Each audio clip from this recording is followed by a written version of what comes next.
ఈరోజు కరివేపాకు పొడి టేస్టీగా ఎలా చేయాలో ఒకసారి చూద్దామా అండి. ముందుగా స్టవ్ వెలిగించి బాణలు పెట్టుకొని అందులోకి ఒక 3 టేబుల్ స్పూన్లు ఆయిల్ వేసుకోవాలి. అందులోకి 50 గ్రాములు శనగపప్పు, పచ్చెనపప్పు అండి, అది వేస్తున్నాను. అలాగే 100 గ్రాములు మినప్పప్పు, ఉద్దిపప్పు, రెండు బాగా ఫ్రై చేసుకోవాలి. మంటను మీడియం ఫ్లేమ్లో పెట్టుకొని ఫ్రై చేసుకున్నారనుకోండి, అది ఫ్రై చేసేటప్పుడు మనకి ఒక అరోమా వస్తుంది. చాలా బాగుంటుందండి ఆ స్మెల్. మొత్తం వంట రూమ్ అంతా ఆ స్మెల్తో నిండిపోతుంది. బాగా ఓపిక్గా ఫ్రై చేసుకోండి. అది సువాసన వచ్చిన తరువాత బాగా వేగిపోయింది చూడండి, కలర్ కూడా చేంజ్ అయింది కదా. ఈ టైంలో మనము ధనియాలు ఒక 3 టేబుల్ స్పూన్లు ధనియాలు వేస్తున్నాను. దాన్ని కూడా లో ఫ్లేమ్లోనే బాగా వేయించుకోవాలి. వేయించుకున్న తర్వాత ఎండుమిరపకాయలు నేను 12 నుంచి 15 ఎండుమిరపకాయలు తీసుకున్నాను. మంచి క్వాలిటీ ఎండుమిరపకాయలు తీసుకోండి, అప్పుడు కరెక్ట్గా కారం అంతా కరెక్ట్గా సరిపోతుంది. దీన్ని కూడా లో ఫ్లేమ్లోనే బాగా ఫ్రై చేసుకోవాలి.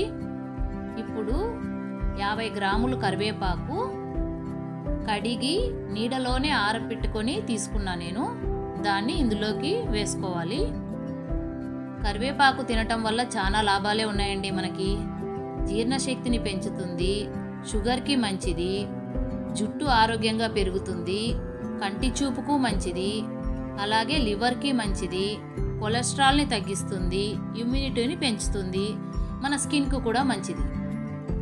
కరివేపాకును మరీ ఎక్కువగా వేయించేయద్దండి, ఫ్లేవర్ పోతుంది. కాబట్టి ఊరికే అలాగా కలర్ కూడా చేంజ్ అవ్వకూడదు. కరివేపాకు నీట్గా కలుపుకోండి చాలు.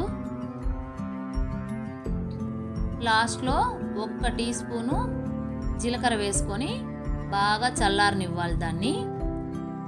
స్టవ్ ఆఫ్ చేసేయచ్చండి, అన్నీ వేగిపోయాయి.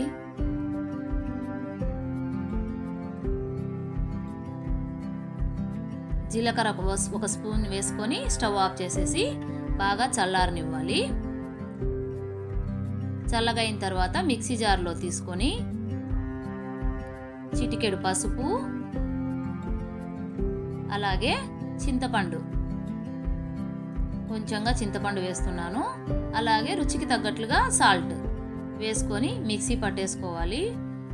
రోట్లో కానీ నూరుకుంటే ఇంకా చాలా బాగుంటుందండి. నేనైతే మిక్సీనే పట్టుకున్నాను. అన్నంలోకి, ఇడ్లీలోకి, దోశలోకి సూపర్గా ఉండే కరివేపాకు పొడి రెడీ అయిపోయిందండి. Thank you.